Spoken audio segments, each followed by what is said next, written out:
Hello everyone, I'm David Takitaki, this is Amanda Rzucidlo, and we're here with Joe from MIGeekScene. It may look like I'm interviewing him, but he's actually interviewing us about our game, Winterhaven LARP. Joe, thanks so much for coming out. We appreciate it. Thank you. It is a very muggy June day. Normally I do the introduction, but this guy was so velvety smooth, I decided to have him do it. Way better than me. It is a characteristic of somebody who has to tell stories for a weekend for 50-plus people. You have to be smooth. Oh, yeah, you have to be ready to jump in there, and when I talk to people about what LARP is about, I tell them it's improvisational theater. There's just foam sticks added into the mix. So LARP, for those who don't know, is live action role play. Mm-hmm. All right, well, would you folks be able to talk about Winterhaven? What's it all about? We'd be happy to. Winterhaven is one of two games in the Final Haven role-playing system. Was founded actually back in about 2002 by some folks on the east side of the state who had learned a lot from a previous game they had founded called Carps. Carps still runs. Yes, they do. But the Final Haven system was designed to be kind of a simpler system, a low-cap system, one in which players would advance quickly and could get right into the heat of the action after only playing in a few events. I came into it back in 2003, Amanda in about 2009. 2009, yes. And we have been involved in some manner, either playing or running the games ever since then. Okay. How often is it held each year? Final Haven runs about 4 times a year. Winterhaven also runs about 4 times a year. And normally there's a winter one day for each game. So if you're interested in the full Final Haven, Winterhaven experience, you can play about 9 events a year. If you only have enough time to dedicate to one game, you can play 4 to 5 events a year and still be a kind of a full participant in that game. These games were actually designed with the idea that people have families and limited vacation times. So we want to make sure that people who can only get maybe 5 weekends to come out and enjoy this kind of a hobby can be full participants. But because the two chapters do work together, we share the same economy, we share the same rule system, so that if you do want to go out and spend more of your time playing in both chapters, you can bring your character over there, or you can play a completely separate one. Well, when I was looking on the website initially, you had an official story for Winterhaven. Would you care to elaborate on that? Absolutely. Winterhaven takes place in a place called the Witchwood Hold. The in-game characters are residents at this point in time of a vast forest. They interact with various tribes around that forest, and they economically interact with tribes as far north as a place called the Ares Plains, weeks away. The characters right now are nearing the climax of a multi-year story arc in which they've been dealing with several really, really powerful villains who they have to date bested all but one of. The primary focus in Winterhaven is a combination of storytelling and player interaction. We try to provide interactive combat scenes, but there's also puzzles and the opportunity for them to really build something within the game world that will allow them to have whatever kind of experience in the game that they're looking for. Forgive me for being a little ignorant, but when I'm thinking of live action role play, obviously battles and whatnot. So where do puzzles fit into this? Because that's actually new to me, right? That's why I sprung this question. We want to make this game available to as many people as possible. Some people enjoy the economic side of things. Some people enjoy the stick jockeying. But we also try to put in for people who want to be information gatherers. If they want to go out and really delve into the backstory, if they want to look into the small minutiae of what's going on in the world around them.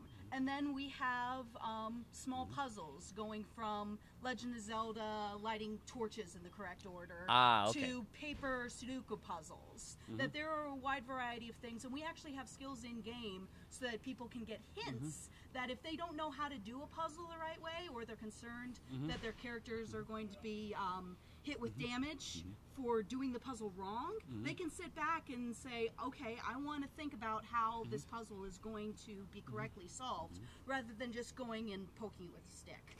Just to give you an example, in this last event, the players had to find 2 different trees. One tree was located basically at the bottom of a dungeon, and they had to fight their way down through. The second tree required them to move past its guardian, and the guardian presented them with a series of verbal challenges to prove their worth, as well as a physical puzzle that needed to be solved before they could proceed. Not sort of guardian as in, like, what is your name? I'm sorry, we draw inspiration from all sorts of things, and so, yes. Good artists borrow, great artists steal. That's correct. All right.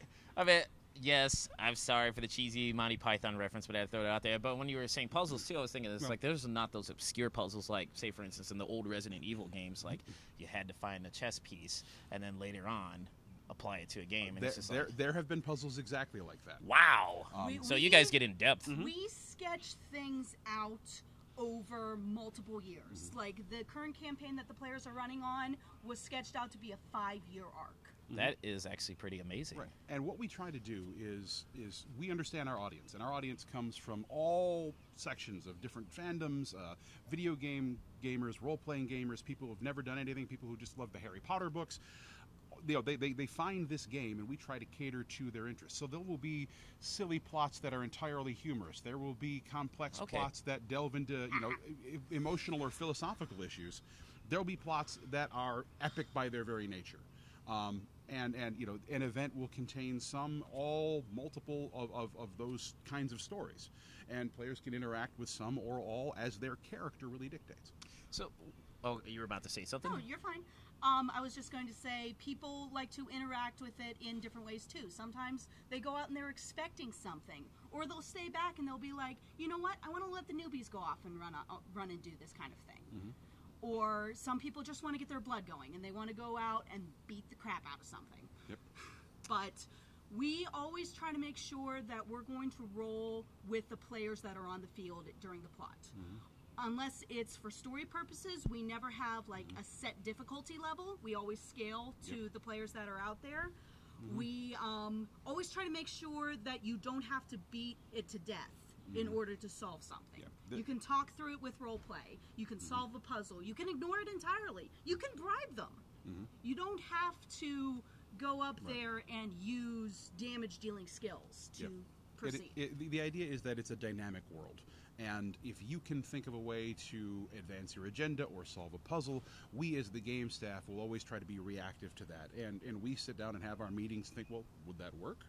And sure, if there's a group of mercenaries who were hired to stop you from going across the bridge and you can beat the price, chances are you don't have to fight them. Fair enough. Man, I do like the fact that there is crossover between Winter Haven and Final Haven. There is actually also an additional crossover possibility with our cousin game called Waypoint. Waypoint, Final Haven, and Winter Haven are all part of the same Living Imagination LLC. We use it to provide insurance for our games and our players, not only liability insurance for us, but additional medical coverage for our players, so that if there's ever an injury on the field, they're covered. But we have an arrangement with Waypoint, and Waypoint kind of exists near us in the universe. They're not in our realm. Same camp. Yes, they also use the same camp, and so our players frequently will play in both games, and there's ways for characters to go back and forth from time to time as well. Okay. Well, what is it about Camp Luray that's so appealing? Because from what I was talking to you earlier, at least you have a mile-long radius for playing, if not more. Camp Luray has a lot of property, and we were happy to find something, because we're based out of Muskegon personally, so we were happy to find something that was close by. We were also thrilled to find a camp that was willing to work with us. The folks from Camp Luray came out to our first event here. They kind of walked around. They saw what we were about. They do a lot of great work here through their ministry for the kids, and we now, by basically paying them event fees or helping them with remodeling and things like that, we try to volunteer to help them clean up the camp during the spring and in the fall. So the camp facilities are fantastic for our purposes. There's plenty of room for players to sleep or to cook here in the inn. The grounds are awesome. They're generally flat and well wooded, so we can hold all sorts of plots. There's a couple of good places to hold big battles. We love the site. Okay. Well, a little question for both of you. I know it could be long. Answer, I don't care. That's fine. What is it about LARPing that appeals to you two so much? Like, how did you get into this? I know you said you were a game master since, what was it, 2003? Well, no, I actually started playing Winter Haven in 2009. Way to pay attention, Joe. Another lesson. And I actually was a player for the first 2 years that I played here, and I was partially responsible for the changing of venue. That as part of the story, it got so bad that the town of Avangard exploded. Oh. And my PC was one of the players who tried to stop it, like the last ditch, end of Wrath of Khan, Spock goes into the reactor kind of thing. And all 3 PCs who went in there failed. So the town exploded, and the remaining PCs had to find a new place to live, which would hold. We used Form RP over the winter break to get that all together. And I was deciding if I wanted to bring in a new PC, what I wanted to do, but I also liked telling the story on the NPC side of the thing, and that's really what drew me into LARP, was being out here and telling a story with other people. Like, you can sit down and you can write a novel, and that gets a lot of creative juices out here, but when you're drawing off of other people's energy and letting them help you guide where your character is going to go, and being able to react to that outside stimuli is really fulfilling. And I like the stick jockeying too. So that doesn't hurt. Awesome. And I'm going to second her in the idea of the idea of dynamic storytelling. I found D&D, like a lot of folks, when I was a very young kid, and kind of grew up through tabletop gaming. About the same time I discovered Renaissance fairs and the idea that you could do more kind of immersive activity with fantasy. I also came across a friend of mine who was deeply involved in the Carps LARP. We misscheduled a Ren Fair date and ended up deciding to go to this new game, Final Haven, instead. I got drawn immediately because it was all the things I liked about tabletop, plus the physical activity of being out in the woods, plus the immersion of doing it not with a group of 5 or 6 people, but with maybe 50. And so I loved playing and played for quite a few years. Eventually, our good friend Matt Howes and our friend Travis Cole decided they wanted to open up a LARP of their own after they had gotten addicted to Final Haven. They founded Winter Haven. And then later on, we came on as NPCs to help them out. They've since have stepped away from the game for one reason or another, so now we have kind of inherited the game, and we're the game masters for Winter Haven. You control everything. Yes, we are the gods of Winter Haven.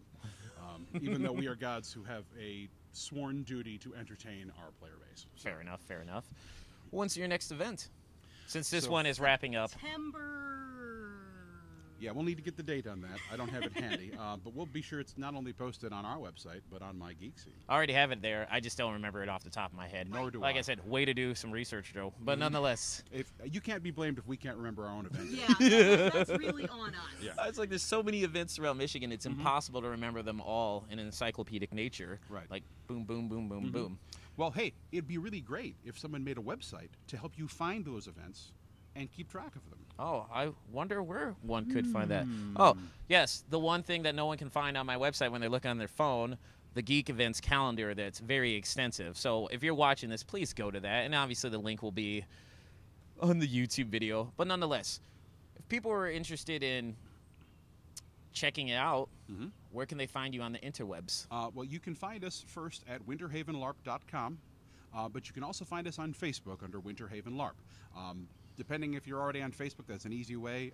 When you actually go onto the website and on the forum, you got to register there, so that can take a little bit longer. We do a lot of our more in-depth rules work and role play work on the forum, but the Facebook page is a quick and easy way to communicate with us. We're happy to answer questions. We're happy to provide details. Our rule system is available through PDF, free for distribution. We will eventually have some more hard copies available for sale for the rules, but you know, we want to get the information out to people so you can look over the system. It's also important for us to know that your first event is always free. You can come out and try the game and you know, figure it out if this is something that you want to do. Bring your friends. We do offer rewards for people who want to bring more people to the game, and it's a friendly bunch of folks. If people wanted to... Oh, sorry, you're about to say something? I was just going to say, the other good thing about the Facebook group is a lot of our players will interact on there. Like if they're trying to set up a potluck, or if they're going to go see a movie together, or what they're planning on doing for the next event. That way you can get in there and you can be like, hey, I live in Battle Creek, I need a ride, can anybody help me out? Or I need some garb to get myself in for the next event, does anybody have anything that could fit me? I have this sword that I want to sell, does anybody want to buy it? Yep. Bonding outside of events is always a Exactly. good thing. I mean, friendship shouldn't have to end after the event is over and have to wait until the next event. No, absolutely going not. Animosity should, but friendships will carry on in between. Oh, the I two. love animosity. Nonetheless, Amanda and Dave, thank you so much for granting me this interview. Absolutely, Joe. Thank you for coming out, and thank you for what you're doing to help we Michigan geeks find each other and events that would interest us. All right. Well, folks, this is Joe from MIGeekScene. Take it easy. Thanks, bye.